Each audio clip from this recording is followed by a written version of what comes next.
Hello, everybody, and welcome! This is the weekend. This is the Alienware Awesome Cup Championship weekend. We are finally here. It's been a month since this craziness started. Joining me today, I'm being Slow Wolf, is Four-Chord Jester. We're forming your casting team for the day, and if you can't tell, we're a little excited. A little bit. Just a tiny bit. Yeah, championship weekend, man. The top 8 out of 512 teams that all came out and played. It's nuts. It's the cream of the crop. Yeah, actually it is. And for the biggest prize pool that we've had in Awesome Knots to date, since ever. So it's a really big weekend, all told. Like today, we're doing the winners brackets, and then tomorrow we're doing the losers brackets, and then the grand finals, and we'll see who comes out on top. But today we get to see who's going to be like in the best position available to get that big prize and everything. Yeah. So with our qualifiers, obviously we got first and second place out of 512 people. They get all the way here. Seeds put together, created the 8-man bracket. All the games today that you're going to see, best of 3. Best of 3. We are done with the best of ones. No Aguilons locked in unless that's the preference. It's all going to be map drafts. It's all going to be best of 3. And those seeding positions, at the time, a lot of teams retired and said, all right, whatever, we're just going to play the game. We have confidence. But coming into this, it really did determine who your opponent is. And in terms of the bracket, whoever moves on is going to be continued to be covered today, whereas we have the lower bracket covered tomorrow. And then, of course, we have our grand final finish tomorrow night. Right on. And the teams that made it, they worked hard. There's 8 of them, and they all played wonderfully. When we saw them play over the course of the past few weekends, it was wonderful to see the skill, the tactics, the strategy, and just the action that came out of these teams. So our brackets today, the people performing for you this weekend, we have AllStars, we have Boss. That's from qualifier number 1. Right? Yep. From qualifier 2, we've got 99 Cents and Team LAG, so Latin American Gamers. Yeah. Qualifier 3 saw the rise of Ion and Ape. Yeah. Ape coming in from behind, if I remember. Those were some really interesting games where they were really behind. I think it was Ape versus Closers in the semis, and repeatedly they were down 1,000, 2,000 solar. Didn't matter. One game fight at the end. It was done. They just pushed core and won twice in a row. It was mind-boggling. Those were really fun games. It was. And then Qualifier 4 finally saw, after 4 qualifiers apiece, Gallo and Boom managing to get to the top. So those are our 8 teams for the day, everybody. We know who they all are now. Some of them are new, as far as the Awesome Knots scene is concerned. LAG, Gallo has a few new names. Yeah, Gallo is definitely one of the new ones, and I haven't heard really of Boom until this tournament either. And then we also have a lot of old names. AllStars has a lot of familiar names. 99 Cents, Boss, Ion. Yeah, and Ion. Yeah, so it's got a good mix of new talent and old skill, and I can't wait. I'm kind of speechless on this because I know that they're all excellent players, and these are the games that we've been waiting for a long time to see. Well, we did all the proposal stuff way back in the day, but the first qualifier is last year, December 17th, December 18th. That was qualifier 1 and 2. January 9, January 10, or January 10, 11, last weekend was qualifier 3 and 4. There was a good amount of time between that. So yeah, from start to finish, we have a long waiting period here, but it is, again, the top 8, the cream of the crop. They're ready to go. And our first game today, we are doing this virtually live. There's no delay here. We don't even know the results. Could be 2 1s, could be 2 0s. It's all exciting for us because we're going to be treating everything as live spectator today. A little bit of a delay, obviously, to stop ghosting. Right. But, and on top of that, because it isn't actual spectator mode, there's some we have to give it a little bit of time to start up with. Yeah. But it's only going to be a few seconds, really. Pretty much. And, speaking of that, we have just finished the draft. So why don't we take a look at what our first game draft, what map, what the picks and bans are.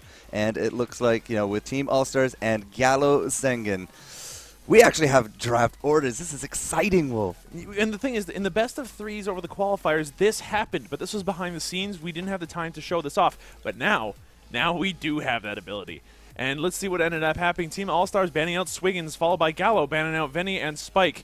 Then AllStars picking Skoldir, Gallo going for the Coco Lone Star, and AllStars picking up a Coco for themselves. They then proceed to ban Penny, unsurprising, and then Gallo banning out Frog, Genji, and then Skoldir being the last 2 picks for AllStars and Sengen, respectively. So the bans are game-wide. If one person bans it, no team can pick it. Oh, okay. And the picks are just for the team. So obviously you can mirror your opponent's picks. Which is why we have a double mirror in this case. Right on. But the big difference here is the Lone Star and the Genji. between the Gallo, Sengen, and AllStars, respectively. And both teams going for a really traditional kind of Skoldir Coco build, very powerful knots together. Coco, always a safe pickup as well. I remember talking to a couple of people over this past week and the weekend that Coco is just one of those characters that you can pick up, and it's always a safe pick. It's never a bad thing. So both teams picking up the Coco there, not very unsurprising there in that sense. Lone Star being picked up for Gallo as well is just another one of those picks that you can pick up at any point in time. He does a lot for your team. Lots of push, lots of damage. He tends to taper off near the end game in terms of his ability to brawl, but he's never, ever out of commission. He's always got a lot of tools up his sleeve. He's got his bull with slow, with push, with every ability to just move people around. And his blaster isn't, to be snorted at either. It is powerful in the sense that, yes, you can you can deal a decent amount of damage with it. Just Lone Star himself tends to be caught out fairly easily by other characters like Coco or Penny, which we won't be seeing in this game. We won't be seeing the Frog either, which is another interesting ban. I think that the ban on the Frog was just to stop like the double kind of CC. I mean, with the dash and tornado, you could be doing a lot of things after a throw, after a Coco Ball with knockback, the blaze. There's a lot of slows, a lot of dots that can just really bring this out the strength of a Frog because he doesn't have to work as hard in terms of aiming. He can get off that big damage combo. And, I just overall think that was more or less a strategy there. Picking up a Genji on the back of that, though, seems a bit safer. It does seem a bit safer. The thing that Genji can do, especially early on and very quickly, is begin to brawl and clear out lanes. Between double storm drums and his damage on his left click, he can do a lot to clear out droids very quickly. Kind of the same job that Lone Star has, except for Lone Star can also hit turrets additionally. So Genji has to make up for it in some way, and he does. Cocoon and Blessing both being incredibly powerful support abilities in this particular matchup. You can use Cocoon to stop Skoldir from getting too close to you, and you can use Blessing to stop the Coco Ball from really hitting you very hard. The other thing that's interesting to note here are the bans in the sense that all of them are very burst heavy, and the picks as a result aren't as burst heavy. So really interesting, setup here. Really powerful, bans and picks to go around them. Like the teams are going to be roughly doing the same kind of strategy. Whoever comes out on top of these, matches is going to end up. Whoever's going to come out on top of these first couple of initial skirmishes are going to be the ones who are roughly ahead of the other, who are going to start snowballing a bit. And there is potential for comeback, but not always. In this case, the comeback's going to definitely come out of the Coco, so it depends on which Coco is going to end up getting more farm. But yeah, it's a really interesting draft, all things considered. If there's one thing that I have to be a bit worried about, though, is that the Skoldir builds might be. Well, they're probably going to be pretty clutch, but if one of them, specifically the one on AllStars, manages to pick up double-sided Snare Quakes, that could be really bad for Coco and Lone Star, and we'll just the two lighter characters don't like dealing with Snare at all. So it's going to kind of rely on those Skoldirs getting that initiation, and the Genji and the interplay between those guys. So we'll end up seeing what happens with those. The other thing that I'm kind of curious about is that we don't see a Leon here, considering that Leon, very powerful for burst, for DPS, and for pushing, based off of what he's got going on. There's a lot to be said for how much a Leon can do for your team, based off of what level you're in especially. But if we had a Leon instead of the Genji, that would have been an interesting pick too, because you would have had that push still, but you would have also had that tongue for initiation into the Skoldir or into the Blaze. In both cases, I think that Leon would have been a much safer pick. The Genji's Cocoon for setup, though, definitely still makes a lot of sense, and that Blessing offers a lot that Leon can't really quite do with just Cloak. All right, so we actually do know what map this is actually going to be, Mr. Wolf. Oh, we do. So okay. Team AllStars and Sengen for the game one is actually going to be on Serona. Oh, boy. So as soon as now we can actually look at some of these picks and bans with a little bit of flavor. The Swiggin's in there. There's a lot of vertical movement that he can actually squiggle around in. Drop anchors from the sky, just kind of float a little bit because there's no ceiling on that. Vinny there as well. Penny with the floatiness. I mean, I'm seeing a lot of synergy here with some of these bans, especially now that we know it's on Serona. Because the bottom lane, whoever does camp out the middle is going to be able to just take out those. Feed the worm, or take out the creeps with the worm. Get 29 solar, I believe, is the figure that you keep touting every time. Yeah. You clear out a wave, you get that extra big bonus in the bottom, and enough of those big bonuses will come too, which means that you got to deal with a lot with the top lane, and the top lane has a very wide open canvas.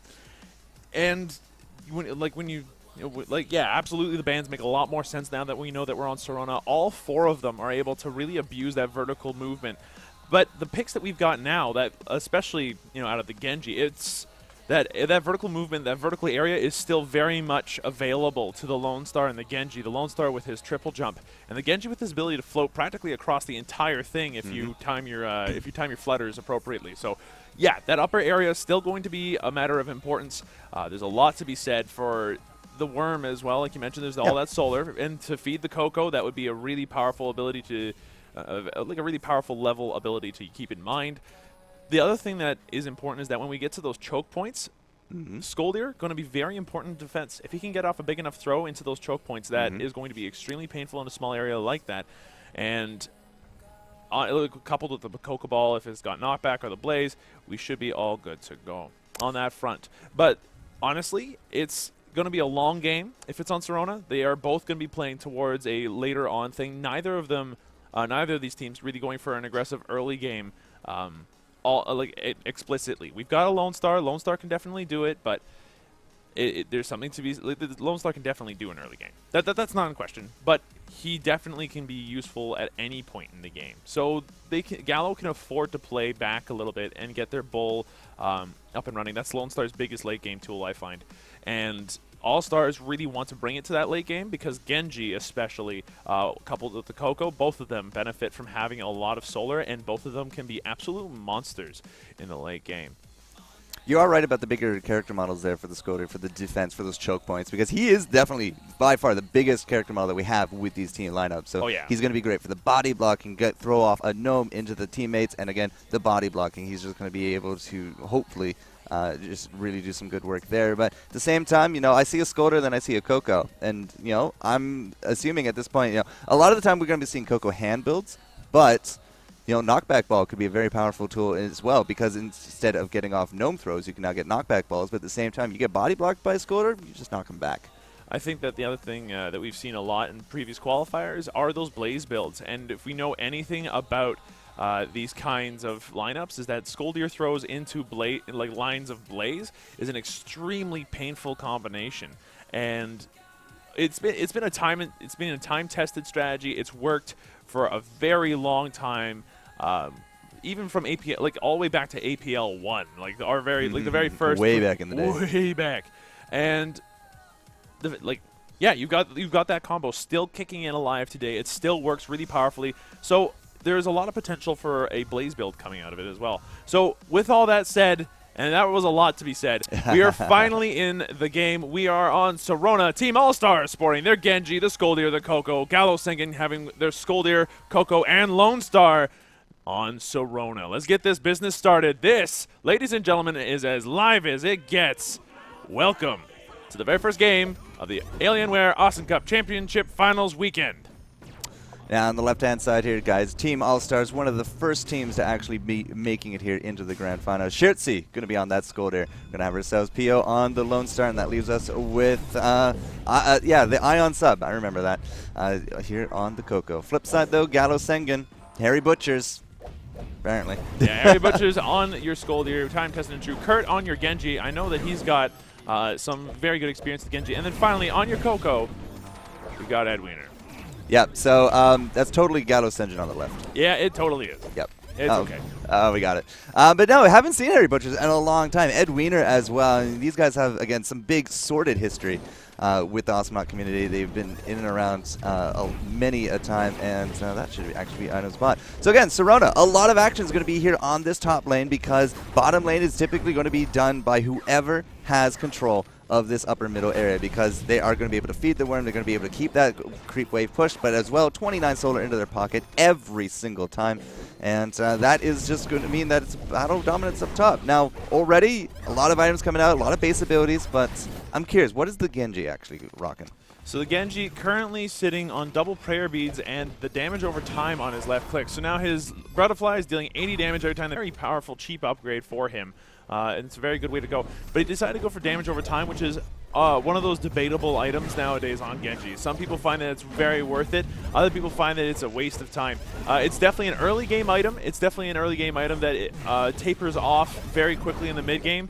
But if you can use it properly, it can be very powerful. Kurt taking a lot of damage. He's getting punched, but Shirtzi might end up. Yes, actually end up going down to Edwiener. Yeah, to a Coco Ball out of Edwiener. Very well placed there. Edwiener sneaking in the middle there and managing to find that first blood 2 minutes into the game for Team AllStars. That was really close, though. Kurt getting punched a lot. Genji has a hard time against Skoldir these days. Yeah, well, you punch a butterfly, it's not really going to live too long because butterflies are weak. But at the same time, those auto attack upgrades coming out really big there for the Genji, helping out his team overall with the damage. And then Coco Ball at the end of it, I mean, gravity affects everyone equally, and the big fat Skoldirs, they just kind of fall right down. And you place that ball under them after they've used a double jump, and they have no choice but to land on it. Yeah, absolutely. Now, what's really interesting is that Harry Butchers didn't pick up any of his abilities until just now. He went for Rubber Duck right out of the gate. Now he's got his throw and his Quake. He's finally got some modicum of team fight ability, but he's going to get thrown by Shirtzi into, into the bouncer, so nothing really going to happen there. Shirtzi going to bounce back and get his HP. A lot of piggy banks being picked up on Team Gallo Sengen. They want that early game, and they're going for it. And although they've had a rough start with it, they're going to keep trying for it, it looks like. And they got them, level 1, they didn't have those piggy banks. So after that first blood, that's when they actually picked that up. So they're looking for that little bit of a power boost in order to try to just level out the playing field. But, that's all temporary at this point. The longer this game goes, AllStar is going to look a little bit better because they have that extra utility slot in 2 of their characters.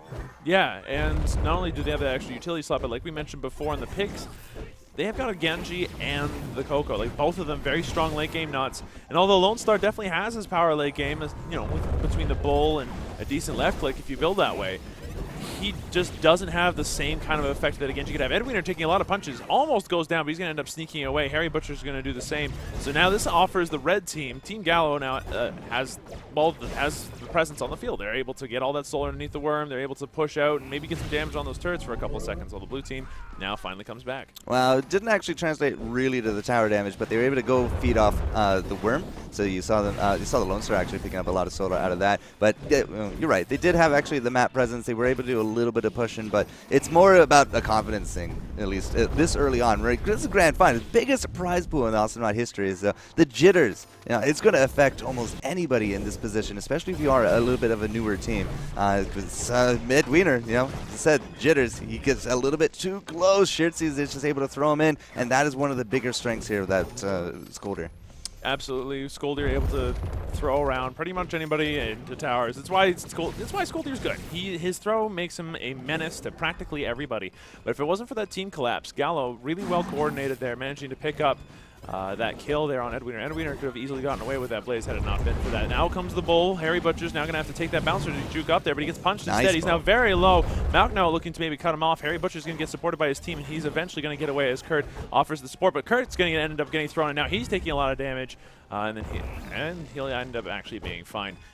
The rest of Gallo took some damage somehow. I'm guessing a lightning ball. Yeah, Coco came in with the ball and the blaze, was able to just kind of deter them, slowed them down a little bit as well. She also has 1 rank of the superconductor here on the blue side from AllStars, whereas it's actually Heavenly Blaze coming out there from Saddle Genjin. Wow, Gallo Sengen. Yeah, and Heavenly Blaze, really powerful upgrade. It's really good for zoning.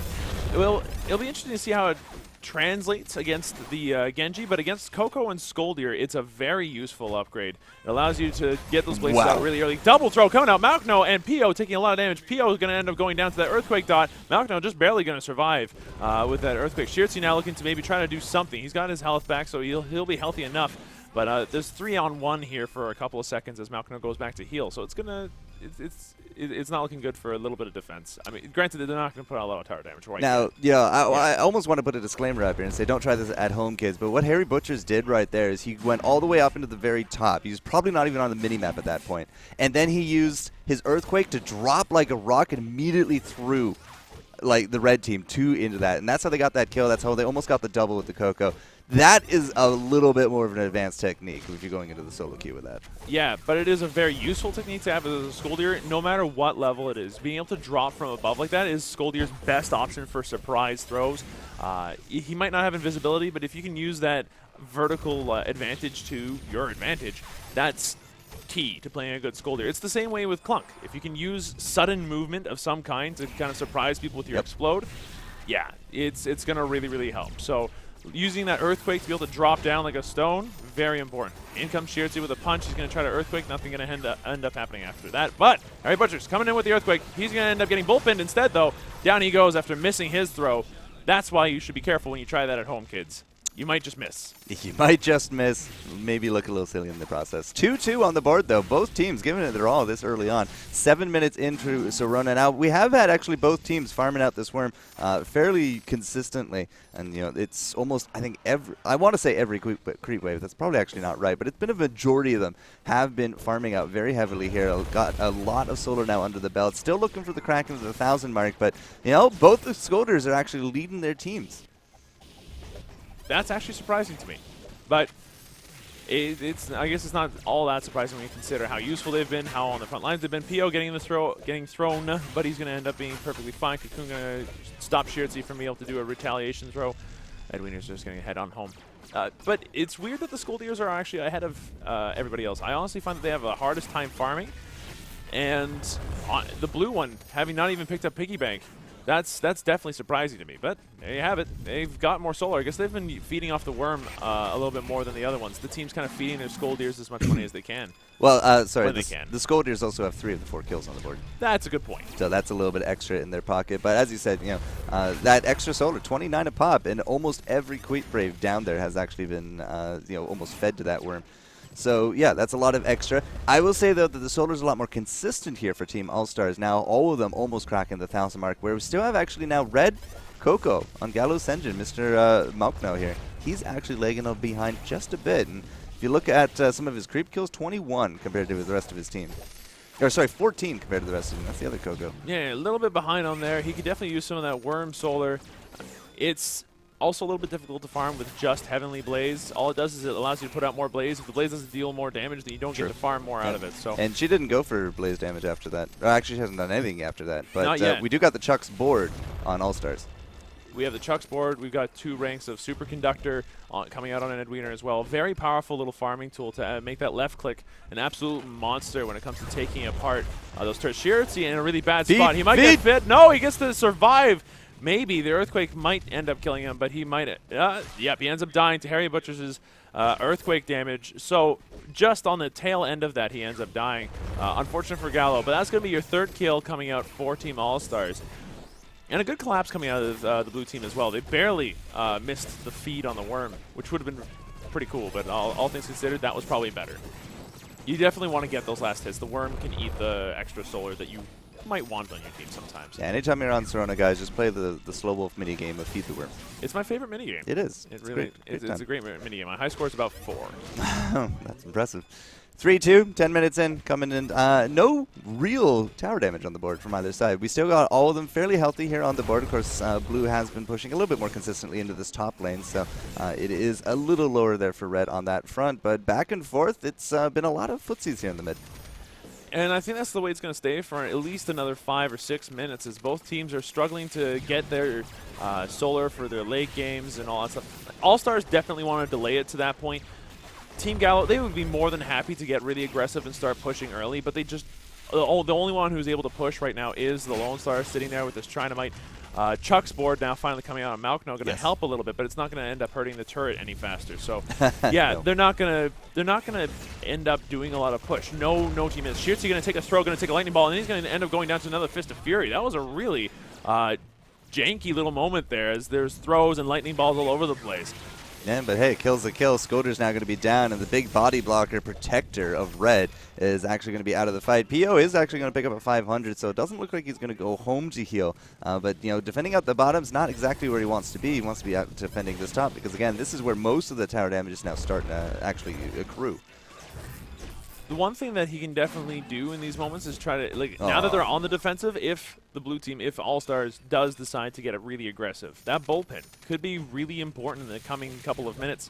If they get a good couple of bullpens, that allows Shirtzy to safely just kind of be there and throw people when he needs to be, rather than doing all the initiating himself. Kurt going to take a lot of punches to the face. He's going to toss at the cocoon on Shirtzy. Shirtzy going to end up getting thrown into the turret. He's going to end up going down to Kurt's damage over time on the left click. So that's going to be another pickoff for Team AllStars. Now sitting 5-2. What a 11 minutes turnaround. into this game. That was a huge turnaround. Yeah. That cocoon, so Oh, key. the ball! The ball. That's Ball Blaze. I couldn't get the hotkey. Ball Blaze, that was really powerful. Another pickoff coming out. Unfortunately, PO overstaying his welcome. That's going to be 6-2 now at the 12-minute mark for Team AllStars. They're looking very, very strong right now. And they've decided that, you know what, we're going to push out this bottom lane. They decided they don't need to farm it. The droids are now putting in some tower damage down there. It's now down about almost a quarter. And Harry Butch is just kind of dancing around it, just trying to soak up as much as he can. You can only hurt turrets if they are auto-attacking, which means somebody has to be in range. That was a patch change just a little bit ago. I think 2.7, correct me if I'm wrong. Yep, and it's been a very effective tool for stopping a lot of backdooring issues that people have had. Not all of them, mind you. Froggy still able to go in there with right back at you or something like that. Harry Butcher's getting thrown, but the collapse not quite there. He's going to get out there. He's going to get out of there just fine. No pickoff today. Yeah, it's more about Mokno right now. He's getting a little bit low, but we don't actually have an Ed Wiener anywhere near. That's going to be a ball now coming out. Will not hit anybody.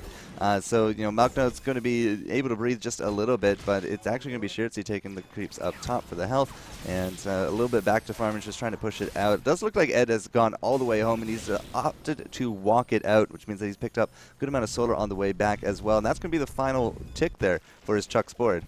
Both Cocos now sporting a very similar build, but Malkno going for the piggy bank and does not have superconductor. Yeah, that's Ed the Wiener. big difference between them. That's the farm difference. 400 solar between them. That's pretty much exactly superconductor. Absolutely, and that's going to continue to expand as long as Gallo does not get another pickoff that they desperately need. Out comes the bullpen on the bottom turret. A lot of damage going on Harry Butchers, but Shirtzy going to take a lightning ball as well. He's going to end up having to go back. PO taking a lot as well. He does not end up getting blazed or hurt. He's going to end up being fine. Now Malkno, the closest one's maybe being picked off by a Coco Ball, but nope, Ed Wiener all the way back here, so he'll be fine. Yeah, no, so no kills, but again, like the map presence has predominantly been here for the All-Stars. They're getting the better trades and hit points. They're getting more kills. It's 6-2 now in that regard. And, you know, a lot of it is here on top of this Harry Butchers. Oh, one more punch would have been able to seal the deal, but looks like Shirtzy will survive by the skin of his teeth. No damage there from the earthquake because it had already ticked through. So either way, at the end of it all, Ed Wiener was just able to push out the tower with that superconductor. That does hit turrets, whereas the Blaze typically won't. But still, bigger advantages being accrued here for Team All-Stars, and they've definitely taken the solar lead. They've gotten some really good initiations in the past couple of fights as well. Shirtzy going to end up going down here after a throw and a little bit too much team fighting going on around that one lone Scolder. Now PO trying to run away. Ed Wiener going to get the blaze off on him. He's going to get lightning balled, and he's going to end up going down. It's now a 3v1 advantage for the blue team. Blue team going to get the throw off on Malkno. Malkno going to run back to his lonely turret here. He's going to try to teleport to safety on the other side of the turret. That's always a bad situation when it's safer to be closer to your opponent's base than yours. Blue team now going in, going to try to take out at least one more turret. They're going to do some damage to this middle one as well. Yeah, Harry Butchers with that heal punch is just able to outdo anything that two droids could ever do to him. And again, just using his hit points there, protecting the super droid, at the same time pushing out these creep waves. That is going to be enough presence again in this bottom lane. That's going to be the second tower, and more solar now in the pocket of Team All-Stars. So Harry's going to go back home. Kurt's not coming back out to the field. That leaves Ed Wiener here to lock up basically, and he's just going to, again, feed under the swarm. And that, again, is just such powerful solar over time. And we're seeing, again, a huge solar difference between these teams. It helps that it's currently 8-2. It's a factor of 4-1 in terms of these kills to deaths. And it really starting to show in these items. You got Gnomes coming out for Shirtzy, but his counterpart on the other team going for heal punch and range punch and snare quakes. So he's going for a much more just CC-oriented build. Is that a slow bull? That is not a slow bull anywhere. Yeah, his base bull. He's gone for Crystal Eagle bullets, so going for that left click on the Lone Star. Now the punch is coming out. The throw is going to hit Shirtzy. Shirtzy getting collapsed on a little bit as Ed Wiener comes in from behind. Ed Wiener taking a lot of damage, though, from being too close to the enemy team. Just residual damage going to end up forcing him back. Kurt also taking a lot on the back end there. He threw a ball up and actually was able to pick up a jungle creep, so he's out of the danger zone, so to speak. But I mean, right now, Gallo Sengen, they need a kill. They need to get some kind of big map presence back on the board because their tower damage is really just not there. They're not winning a lot of these fights. 8-2, yeah, there's a solar difference, but we've seen teams come back from this, and if they can land a solid kill, even get a twofer at this point, I think that they could actually land some bigger presence into the map. Agreed, and I think that a lot of it has to do with a good throw out of Shirtzy. Shirtzy going to end up getting thrown. Instead, he's going to run away from the lightning ball. Lightning ball not going to end up hitting Ed Wiener and Harry Butchers, both of them very low. They're going to have to back off for now. And this middle turret taking a little bit of damage, but it's going to end up surviving for now. The red team able to defend it. What's going to be key here is a good initiation out of Lone Star. I think that Sheertsy is maybe just a bit too vulnerable to have on the front lines. If they get off a good bullpen or two, or it depends on the bull. It really does. A good bull will completely turn these fights around, I think. And we'll see if PO can manage to do that. Sheertsy getting a throw in his face, but he's going to end up being fine as he gets thrown into a wall instead of the team. Team All-Star, so he'll be fine. You see again, Edwin throws the ball up to the top, gets himself a jungle creep. Sheertsy now on the retreat because of the accrued damage here from Harry Butchers and crew. Something that is definitely becoming clear to me is that they can't really use Sheertsy to initiate. And again, like they saw the Scolder pick, they picked Coco. And at the end of it, they even picked Genji. If Sheertsy gets too far forward and goes for that initiation, goes for the throw combos, he's going to get cocooned, he's going to get balled, just like PO here. He's going to get thrown. There's too many obstacles here for Sheertsy to kind of get a big wedge in, and that is really hurting their team fights. That Heavenly Blaze doing a lot of work. Now Malkno going to end up going down to a well-placed cocoon into throw. However, Blaze going to end up doing enough damage to pick off Edwiener, and then Sheertsy's going to kill off Harry Butchers, leaving just Kurt to push down this turret.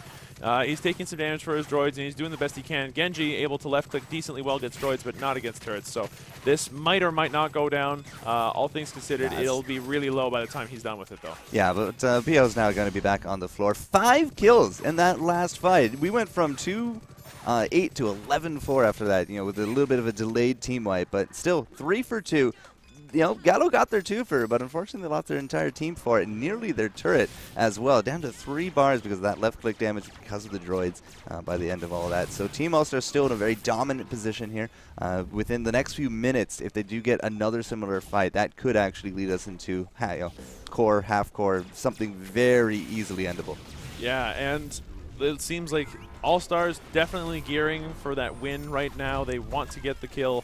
The Genji build really showing that off as well, and it's really interesting to see what they've done. But that's going to have to wait for a minute as Sheertsy gets punched, he gets thrown, he gets lightning balled. He's going to end up getting left-clicked to death by the combination of Harry Butcher's fists and Ed Wiener's particles. So down he goes. That's now going to be a 3v2 for now, and just barely managed to get out there. PO very, very playing close to the wire there.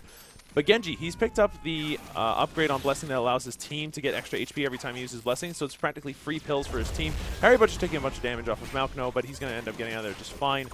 The other thing that I like what Kurt's done is that his Cocoon has the heal nectar on it. Yeah, it allows his Scoldier to jump in, take a lot of damage, and then heal off of the HP packs on the ground.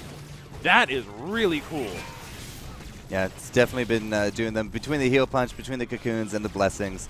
There's a lot of sustain here for Team All-Stars, and it's really showing, again, in a lot of these team fights. 12-4. Throw comes out there from Harry, but again, he's able to get out of dodge because of the team of the Genji, who's providing the heals, providing the blessings, and the counter with the cocoon. The Blaze slow from the Coco, the ball knockbacks as well coming out.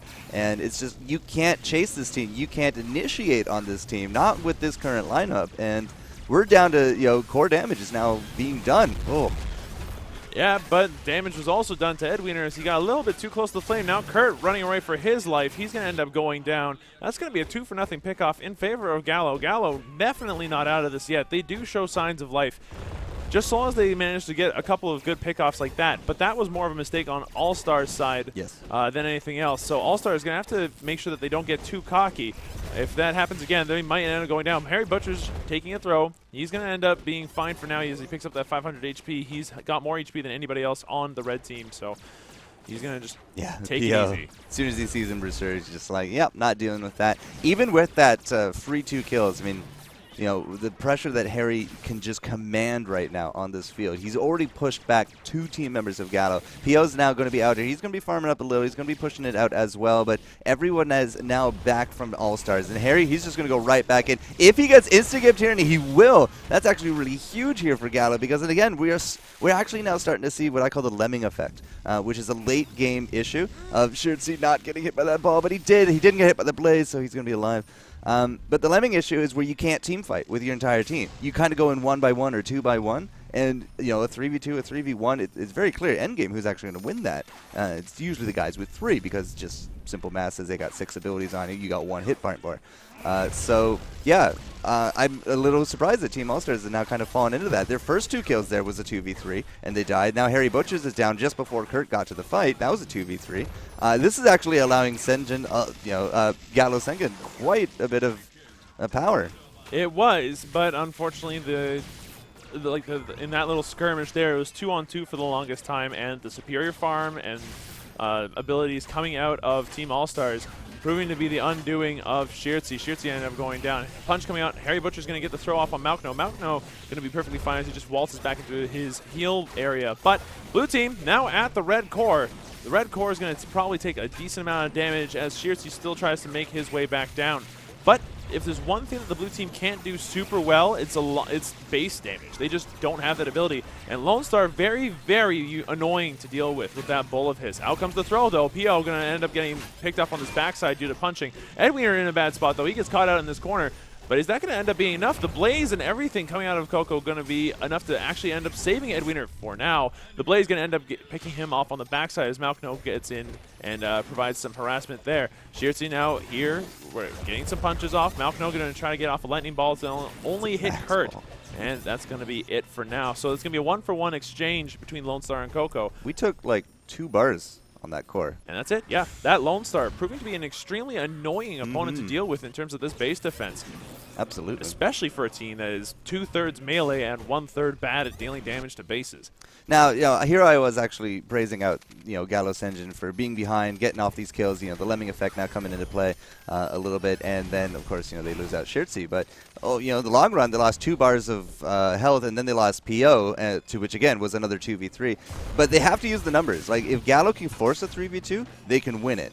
If they get into a 2v2 situation, yeah, the superior farm is obviously going to come into effect, and well, we saw how that worked actually for them all. But now Harry again 3v1, but he is going to escape to his team again, using that earthquake to just drop like a rock. Did actually some fantastic juking right there, and he will live, getting all that hit point back from the heal punch, from the blessing, from the cocoons here from Kurt, and they're going to go right back to this core. And like we saw before, core is a little bit difficult to deal damage to. Skoldir and Genji, both very bad at dealing damage to bases, but if they can get those droids up or get off a pickoff here on Shirtzy, things will be a little bit different. Shirtzy now very low. He's going to almost get thrown. He's going to dodge a punch. He's going to keep heal punching as best as he can backwards. He tries to get off a throw to get some move speed. It's not going to be enough. He gets picked off on the backside. Now Malkno versus Edwiener. Edwiener very low. And Kurt trying to protect him as best as he can. Edwiener's going to end up getting killed by the droids. Humiliation coming out. So that's a 1-for-1 exchange. Red team pitching in there for a little bit of damage. Now P.O. going to take a throw and maybe a gnome. The gnome's not going to end up connecting in that case. P.O.'s going to end up being fine for now. Kurt going to try to do some damage. Now Malkno on the backside going to see if he can't catch Harry Butchers and kill him. The teleport's going to be enough. He's going to get out of there just fine. And it's going to be a 1-for-1 exchange all told.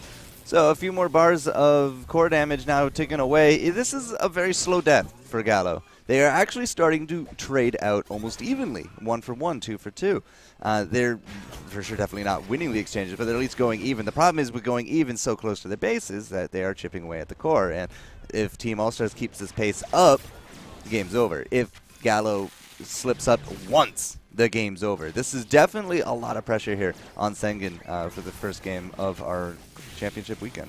Absolutely, and keeping in mind it is a best of 3, so they still have a chance to, well, either team has a chance to do whatever they need to do in the next game, whatever happens. But in this case, Gallo, like you said, they're very close to the edge. One misstep and they're all out. On top of that, if they overextend even a little bit and Edwiener's on the map, he can just zip in from behind and take out the core extremely quickly. Conductor able to deal that damage to turrets. Very annoying to deal with in a map like this where it's very large. You have to go all the way back home. It's difficult to say if they'd be able to win. P.O. gets picked off, so that's going to be the big base defense for Gallo getting taken out. It's now just Shirtzy and Malkno, and that might end up being very, very bad for them. There's going to be a lot of core damage. Yeah, Kurt gets the 500, just comes right back in. If he didn't have that 500, he'd be a very dead butterfly right now because that was a max damage ball there from Malkno. But still, again, droids are taken away. The punches here from Skoldir, the superconductor coming out from Edwiener. I mean, there's no kind of backdoor protection on top of the core. It's just if you do damage to the core, you do damage to the core. That's just how it works. And, 2v3 situation. It's now reverse lemming effect, and Gallo Sengen is about to drop in this first game of our best of 3. They might drop it. They're going to try to go out with a fight if at all possible. Will it be a fight that they can win is another question. Edwiener kind of pincered inside the red base. Harry Butcher's taking a lot of damage. P.O. going to try to do something. He's going to end up getting thrown and punched to death. Instead, Shirtzy gets picked up on the backside. Now it's just Malkno against the rest of the blue team. Is she going to be able to pick up the kill? No, not before it goes out. So that's going to be 9-18. Not quite as bad as 2-8, but it's not. It was a very commanding game coming out of AllStars.